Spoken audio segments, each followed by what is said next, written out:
بسم اللہ الرحمن الرحیم رب زدنی علما اعوذ باللہ من الشیطان الرجیم بسم اللہ الرحمن الرحیم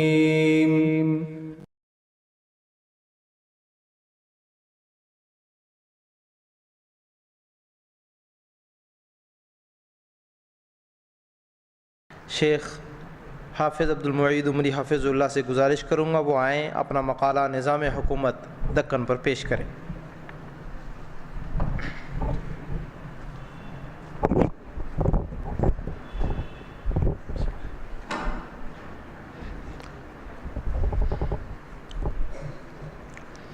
الحمدللہ والصلاة والسلام علی رسول اللہ اما بعد فاعوذ باللہ السمیع العلیم من الشیطان الرجیم بسم اللہ الرحمن الرحیم وَلَقَدْ أَهْلَكْنَا الْقُرُونَ مِنْ قَبْلِكُمْ لَمَّا ظَلَمُوا وَجَاءَتْهُمْ رُسُلُهُمْ بِالْبَيِّنَاتِ وَمَا كَانُوا لِيُؤْمِنُوا كَذَلِكَ نَجْزِي الْقَوْمَ الْمُجْرِمِينَ ثُمَّ جَعَلْنَاكُمْ خَلَائِفَ فِي الْأَرْضِ مِنْ بَعْدِهِمْ لِنَنْظُرَ كَيْفَ تَعْمَلُونَ۔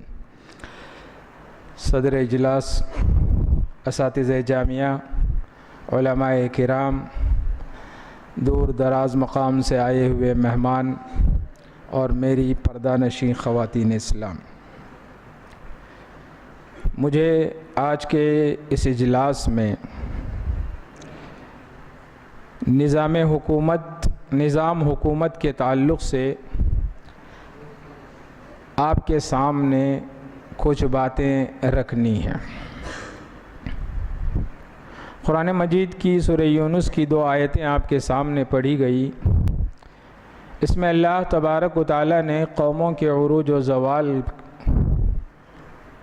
میں جو اہم اصول ہیں ان کا تذکرہ فرمایا کہ اگر یہ اصول کار فرما ہیں قومیں ہمیشہ ترقی کرتی ہیں، اور اگر یہ اصول کار فرما نہیں ہیں تو وہ زوال کا شکار ہو جاتی ہیں۔ تو لہٰذا ہندوستان میں مسلم قومیں آئی اور گئی اور قوموں کا عروج و زوال ہوتا رہا، لیکن یاد رکھنے کی بات یہ ہے کہ جو اصول شریعت اسلام نے ہمیں دی ہیں، اگر ان اصولوں پر ہم کار فرما رہیں تو حکومتیں عروج ایک لمبے عرصے تک جو ہے چلتا رہے گا۔ تو بہرحال نظام حکومت میرا موضوع ہے، جو حیدرآباد، گلبرگہ، بیدر اس علاقے کی ہے، جو ہم سب یہاں جانتے ہیں۔ تو ایک مستقل 224 سالہ عرصہ جو ہے یہ لوگ اپنی سلطنت کو قائم رکھے تھے، اسی کے بارے میں ہم دیکھیں۔ کتاب مقالے کو جو میں نے کچھ کتابوں کے حوالے یہاں نقل کیے ہیں، آپ کے گوشے گزار کر دیتا ہوں۔ ہندوستان میں مسلم دور حکومت کا خاتمہ ڈاکٹر مظفر الدین فاروقی کا ہے۔ آزاد دائرۃ المعارف ویکیپیڈیا اور دکن کی سیاسی تاریخ مولانا ابوالعلا مودودی۔ اس کے علاوہ نیٹ سے جو ہے فکر و خبر بھٹکل سے جو ہے وہاں کا ہے، یہ وہاں کچھ معلومات وہاں سے بھی میں نے لی ہیں۔ اس کے علاوہ کچھ چیدہ معلومات نیٹ سے اخذ کرنے کی کوشش کی ہے۔ اس کے علاوہ اگر کوئی اس موضوع کو جاننا چاہتے ہیں تو اور بھی کتابیں ہیں، لیکن مجھے عدم دستیابی کی وجہ سے میں ان کا مطالعہ نہ کر سکا۔ کتاب کے نام گنا دیتا ہوں: زوال حیدرآباد سید حسین کی، سقوط حیدرآباد مرتبین ڈاکٹر عمر خالدی کی اور ڈاکٹر معین الدین عقیل کی ہے۔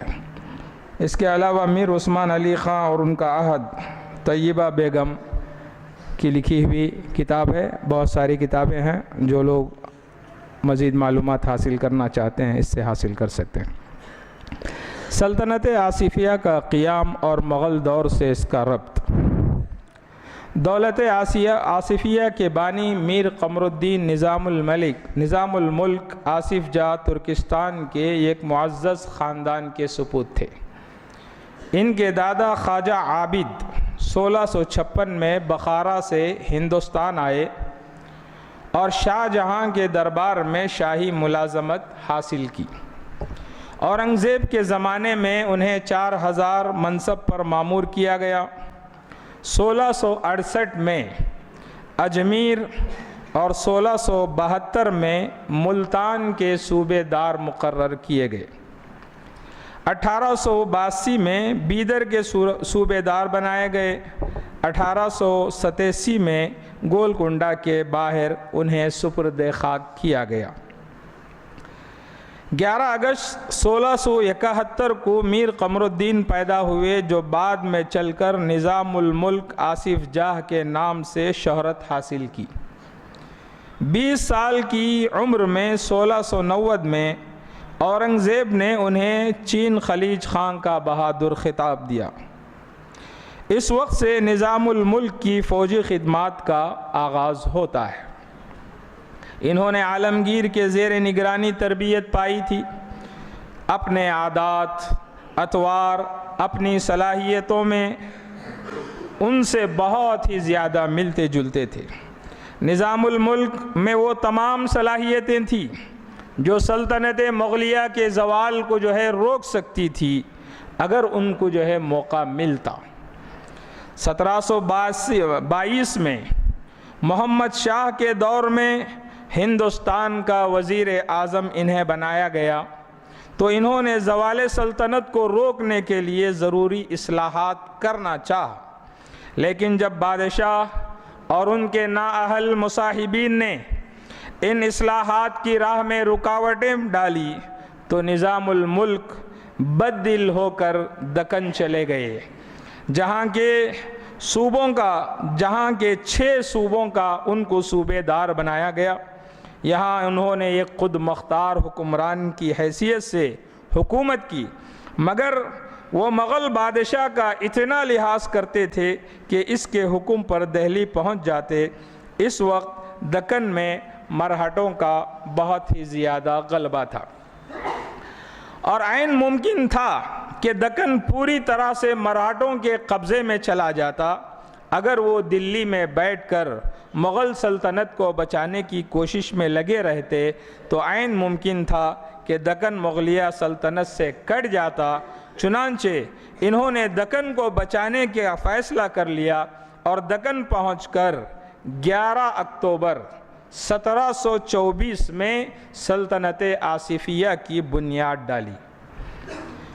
1857 کی جنگ آزادی کے بعد مغل سلطنت کا اقتدار ہمیشہ کے لیے ختم ہو گیا، تو آصفیہ سلطنت کے حاکم وقت نواب افضل الدولہ آصف جاہ پنجم 1858 میں بادشاہت کے اعلان کے ساتھ اپنے نام کا خطبہ بھی جاری کیا۔ یہاں سے اقطاع ہند کے عوام نے مملکت آصفیہ کو مغل سلطنت کے باقیات اور اس کے وارث کے طور پر تسلیم کر لیا۔ مملکت آصفیہ کے حکمران کل 10 حکمران گزرے ہیں۔ ان کا میں نے ایک خاکہ یہاں تیار کیا ہے۔ ان کا خطاب، یعنی ان کو کس نام سے یاد کیا جاتا تھا، ان کا اصل نام کیا ہے، ان کی پیدائش کیا ہے، ان کا دور حکومت کتنے سال تک کا رہا اور ان کی وفات کب ہوئی۔ 10 بادشاہوں کے نام جلد سے میں آپ کے سامنے گنانے کی کوشش کروں گا۔ پہلا بادشاہ نظام الملک آصف جاہ اول، یہ خطاب ہے۔ ان کا اصل نام تھا میر قمر الدین۔ ان کی پیدائش ہوئی 20 اگست 1671۔ ان کا دور حکومت رہا 31 جولائی 1724 سے 1 جون 1748 تک۔ ان کی وفات ہوئی 1748 میں۔ دوسرے بادشاہ گزرے ناصر جنگ۔ ان کا خطاب ناصر جنگ ہے، اصل نام میر احمد علی خان ہے۔ 26 فروری 1712 میں ان کی پیدائش ہوئی۔ 1 جون 1748 سے 1750 تک انہوں نے حکومت کی۔ 1750 میں ان کا انتقال ہوا۔ تیسرے بادشاہ تھے مظفر جنگ۔ میر ہدایت محی الدین سعد اللہ خان ان کا نام تھا، اور ان کی تاریخ پیدائش نہیں ہے۔ دور حکومت 16 دسمبر 1750 سے 13 فروری 1751 تک انہوں نے کی. 1751 میں ان کی وفات ہوئی. چوتھے بادشاہ تھے صلابت جنگ. ان کا نام تھا میر سعید محمد خان. ان کی پیدائش 24 نومبر 1718 اور ان کا دور حکومت 13 فروری تا جولائی 1762 اور ان کی وفات ہوئی 1763 میں. نظام الملک پانچویں بادشاہ تھے نظام الملک آصف جاہ دوم. میر نظام علی خان ان کا نام تھا. 7 مارچ 1734 میں پیدا ہوئے. 28 جولائی 1762 سے 6 اگست 1803 تک انہوں نے حکومت کی. 1803 میں ان کا انتقال ہوا. چھٹے بادشاہ تھے سکندر جاہ آصف جاہ ترہم. ان کا نام تھا میر اکبر علی خان. 11 نومبر کو پیدا ہوئے 1768 میں. 6 اگست 1803 سے 21 مئی 1857 تک انہوں نے حکومت کی. 1857 میں ان کا انتقال ہوا. 7ویں بادشاہ تھے ناصر الدولہ آصف جاہ چہارم. میر ان کا نام تھا میر فرخندہ علی خان. 25 اپریل 1790 پر 4 میں پیدا ہوئے اور ان کا دور حکومت ہے 21 میں 1829 سے 16 میں 1857 اور 1857 میں ان کی وفات ہوئی. 8ویں بادشاہ تھے افضل الدولہ آصف جاہ پنجم. ان کا نام تھا میر تہنیت علی خان اور 11 اکتوبر 1827 میں پیدا ہوئے. 16 مئی 1857 سے 26 فروری 1869 تک انہوں نے حکومت کی. 26 فروری 1869 میں ان کا انتقال ہوا. اور 9ویں بادشاہ تھے آصف جاہ شیشم محمد علی خان ان کا نام تھا اور پیدائش 17 اگست 1866 اور ان کا دور حکومت تھا 26 فروری 1869 سے 29 اگست 1911 تک. وفات 29 اگست 1911 میں ہوئی. اور آخری بادشاہ تھے آصف جاہ میر عثمان علی خان. 6 اپریل 1886 میں ان کی پیدائش ہوئی. 31 اگست 1911 سے 1956 تک انہوں نے حکومت کی اور 24 فروری 1967 میں ان کا انتقال ہوا. 1748 میں سلطنت آصفیہ کا رقبہ. 1748 میں ان کی حکومت کا رقبہ کیا تھا؟ نظام الملک نے جو وسیع ریاست قائم کی تھی وہ دریائے نرمدا سے راس کماری تک پھیلی ہوئی تھی اور مہاراشٹر کے مغربی اور شمالی مشرقی حصوں اور موجودہ کیرلا کے علاوہ یہ سارا علاقہ ان کے قبضے میں تھا. حیدرآباد، احمد نگر، اورنگ آباد، بیجاپور، تجناپلی، تنجاور اور مدورہ مملکت آصف جاہی کے مشہور شہر تھے. مملکت کا رقبہ 3 لاکھ مربع میل سے کم نہ تھا. بر صغیر کی اسلامی تاریخ میں اورنگزیب کے بعد ہم جن 3 حکمرانوں کو عظیم کہہ سکتے ہیں ان میں ایک نظام الملک اور باقی 2 حیدر علی اور ٹیپو سلطان ہیں. مسلم حکمران اور غیر مسلم اکثریت. آج مورخ کو یہ سوال پریشان کرتا ہے کہ غیر مسلم رعایا نے مسلمان حکمرانوں کو اتنی طویل مدت تک کیوں برداشت کیا؟ اکثر مورخین تاریخی فہم و بصیرت کو کام میں لائے بغیر فیصلہ کرتے ہیں کہ شاہی دور میں جبر مسلسل کی کار فرمائی نے زبانوں پر تالے ڈال دیے تھے. آواز اٹھاتے تو سر قلم کر دیا جاتا تھا. لیکن تاریخی حقیقت اس کے برخلاف ہے. آئیے دیکھتے ہیں ریاست حیدرآباد کے مسلم حکمرانوں کے زیر اقتدار غیر مسلم اکثریت کا کیا موقف تھا. تخت پر مسلمان حکمران بیٹھے رہے لیکن معاشی اعتبار سے غیر مسلم ریاست کے قدرتی وسائل و ذرائع آمدنی پر ہر وقت چھائے رہے. مغلیہ دور اور اس سے پہلے سلاطین دہلی کے دور میں سارے ہندوستان میں یہی صورتحال تھی. 224 سال کے عرصے میں آصفیہ تخت سلطنت پر مسلم حکمران مسند نشین ہوئے. وہیں دیوانی اور وزارت کے عہدے پر 7 غیر مسلم بھی فائز رہے. یعنی سیاسی اعتبار سے کاروبار جہاں بانی میں غیر مسلم بھی برابر شریک رہے.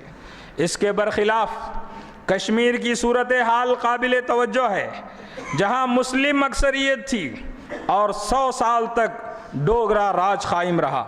اس پورے عرصے میں ڈوگرا حاکموں نے کسی بھی مسلمان کو وزارت کے عہدے تک پہنچنے نہیں دیا۔ اس ریاست کا پہلا وزیر اعظم، وہ بھی کانگریس کی ایما پر، پنڈت نہرو کے دباؤ میں آزادی ہند کے بعد شیخ عبداللہ کو بنایا گیا، جو آج فاروق عبداللہ کے والد ہیں، ان کو جو ہے بنایا گیا۔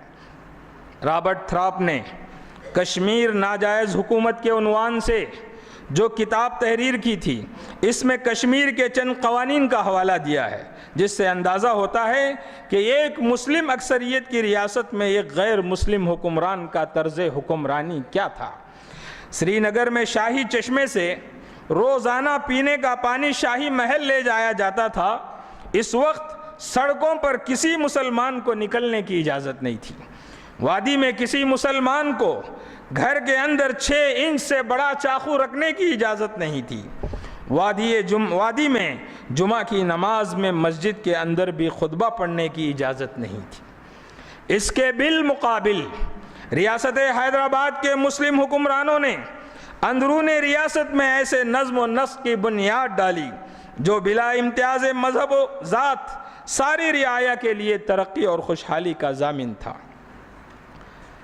ریاست کے اندر مکمل مذہبی آزادی تھی۔ حکمران مذہبی معاملات میں بالکل مداخلت نہیں کرتے تھے، بلکہ مذہبی امور کی دیکھ بھال کے لیے محکمہ مذہبی کے نام سے ایک محکمہ قائم تھا، جو اس بات کی نگرانی کرتا تھا کہ مختلف مذاہب کے امور کی انجام دہی اس مذہب کے اصولوں کے مطابق ہو رہی ہے یا نہیں ہو رہی ہے، اس کی نگرانی ہوتی تھی۔ اس محکمے کی نگرانی میں 32,000 منادر، 5,000 مساجد، 110 چرچ تھے۔ حکومت کی جانب سے 5,000 مسلم اداروں کے مقابل 12,000 ہندو اداروں کو مالی امداد دی جاتی تھی۔ اس کے علاوہ 125 مسلم ادارے اور مساجد، مقبرے، عاشور خانوں کا انتظام بالکل ہندو منتظموں کے ہاتھ میں تھا، جنہیں حکومت کی طرف سے موروثی معاش مقرر تھا۔ مساجد کے امام، مندر کے پجاریوں، برہمن، شاستریوں اور بھجن گانے والوں کو سرکار کی طرف سے تنخواہیں مقرر تھی۔ ریاست حیدرآباد کے باہر بھی مندروں کو مالی امداد دی جاتی تھی۔ مدراس کے بھدراچلم مندر، چنگل پیٹ مندر، برار کے بالاجی مندر، شولاپور کے مہندرا مندر ریاست کی امداد سے مستفید ہوتے تھے۔ مسلم اداروں کے 10,000 روپے سالانہ امداد کے مقابل ہندو اداروں کو تقریباً 1 لاکھ روپیوں کی امداد ملتی تھی۔ ہندو منادر کے لیے 2 لاکھ ایکڑ زمین، ایکڑ سے زیادہ اراضی جاگیر میں دی گئی تھی۔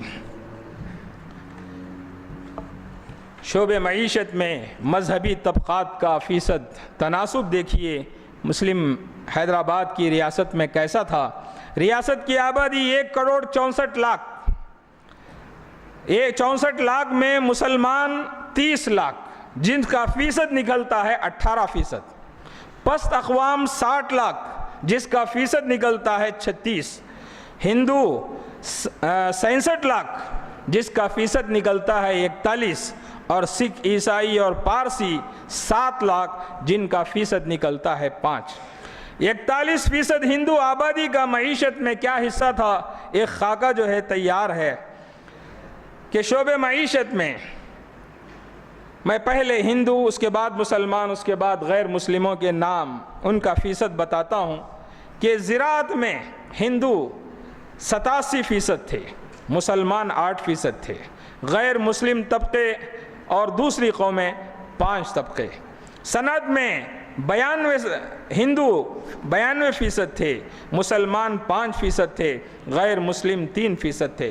ذرائع حمل و نقل میں 79% ہندو اور مسلمان 12 اور دوسرے 9۔ تجارت میں 85% ہندو، مسلمان 13% اور دوسرے 5۔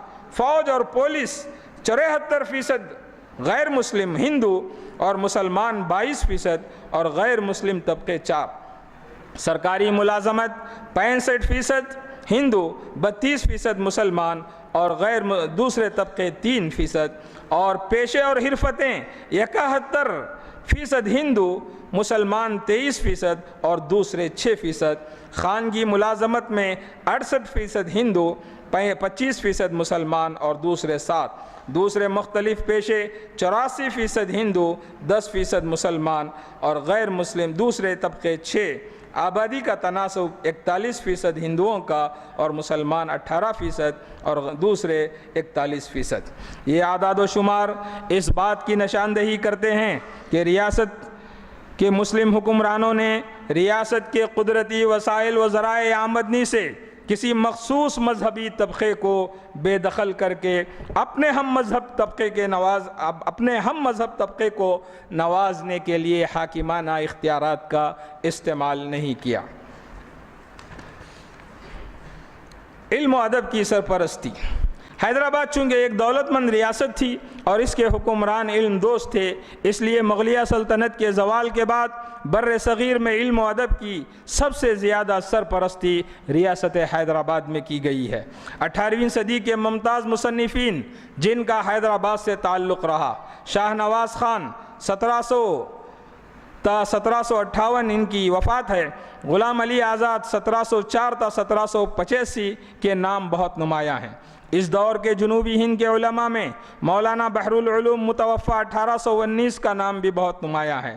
جن علماء اور ادیبوں نے حیدرآباد سے وابستہ ہو کر علمی کام کیے، ان میں شبلی نعمانی، مولوی چراغ علی، سید علی بلگرامی، ڈپٹی نذیر احمد، عبد الحلیم شرر، مولانا مناظر احسن گیلانی، مولانا ظفر علی اور جوش ملی آبادی کا نام قابل ذکر ہے.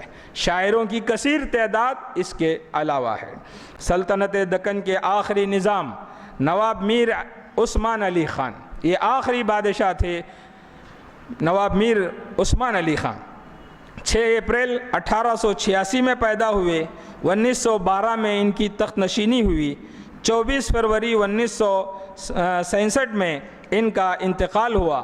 نظام ایک مؤثر، منتظم اور ایک رعایا پرور بادشاہ کے طور پر جانے جاتے تھے.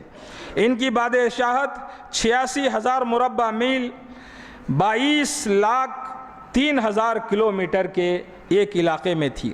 یہ تقریباً موجودہ برطانیہ کا اندازاً رقبہ ہے. تقسیم ہند کے بعد بھارت نے ریاست حیدرآباد کے خلاف پولیس ایکشن کر کے اسے ہندوستان میں مدغم کر لیا، یعنی اسے جوائن کر لیا. حیدرآباد کی ترقی اور نظام. مدینہ ایجوکیشن سینٹر نے نواب میر عثمان علی خان کی قیادت میں جو ترقی حیدرآباد میں ہوئی تھی، اس کو عوام کے سامنے پیش کرنے کے لیے ایک نواب میر عثمان Ali Khan memorial lecture series کا آغاز کیا، اور اس کے افتتاحی جلسے میں بشمبر ناتھ پانڈے سابق گورنر ریاست اڑیسہ کو آنے کی دعوت دی. انہوں نے جو باتیں کہیں وہ ملاحظہ فرمائیں. نواب میر عثمان علی خان نظام آف حیدرآباد بہت ہی ترقی پسند بادشاہ تھے. ریاست حیدرآباد میں انہوں نے تعلیم کو عام کرنے کے لیے مدارس اور اسکول ہر جگہ کھولے. اس کے لیے ماہرین تعلیم، فلاسفروں کو اس کام کو انجام دینے کے لیے بڑے عہدوں پر فائز کیا. نواب عثمان علی خان قابل تعریف اور سراہنے کے لائق ہیں کہ انہوں نے عثمانیہ یونیورسٹی کو ہندوستان کی مشہور یونیورسٹیوں کی پہلی صف میں لا کھڑا کیا. ریاست حیدرآباد نہ صرف اردو ادب اور اردو زبان کی ترقی کا مرکز ہے، بلکہ ہندی کی جائے پیدائش بھی ہے. جب ہندی کو ہندوی کہا جاتا تھا، ہندوی کا پہلا شاعر بھی حیدرآباد میں ہی پیدا ہوا تھا. میر عثمان علی خان سائنس کی کتابوں کی اشاعت کی حوصلہ افزائی کی. اس کے ساتھ ساتھ اردو میں ادب اور سائنس کی کتابوں کا ترجمہ ہائی اسکول اور یونیورسٹی کے طلباء کے لیے کیا. ڈاکٹر ایم نعیم نے اپنی کتاب میر عثمان خان دی نظام 7th of Hyderabad and his contribution میں یہ متعارف کروایا ہے کہ عثمانیہ یونیورسٹی عثمانیہ جنرل ہاسپٹل، یونانی اسپتال، ہائی کورٹ نظام پیلس دلی، موزم جاہی مارکیٹ، کاچی کوڑا ریلوے اسٹیشن، آب پاشی، ریلویز کے فروغ، روڈ ویز، ایئر ویز کے فروغ، دکن ایئر ویز، حیدرآباد اسٹیٹ بینک کا قیام، یہ تمام نظام آصف جاہ سابق کے کارنامے ہیں۔ 1928 میں Mir Osman air condition tourist railway coaches متعارف کروائے تھے۔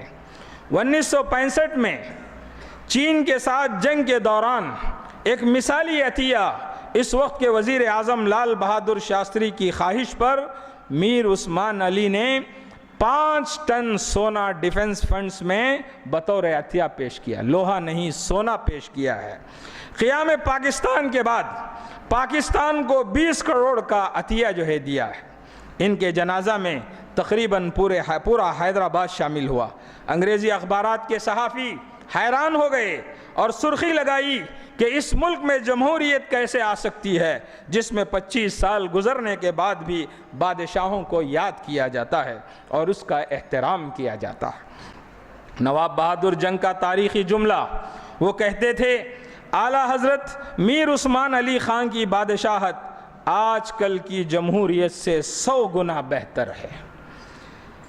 معزز حاضرین، خلاصہ کلام یہ کہ عصبیت کا چشمہ نکال کر تاریخی حقائق کا صحیح فہم و بصیرت سے مطالعہ کیا جائے تو اس نتیجے پر پہنچے گا کہ مسلمانوں نے اس ملک میں اپنے 1000 سالہ دور میں اتنا کچھ دیا جو کہ موجودہ حکومتیں 2000 سال بھی سائنس اور ٹیکنالوجی کی ترقی کے باوجود نہیں دے سکتے۔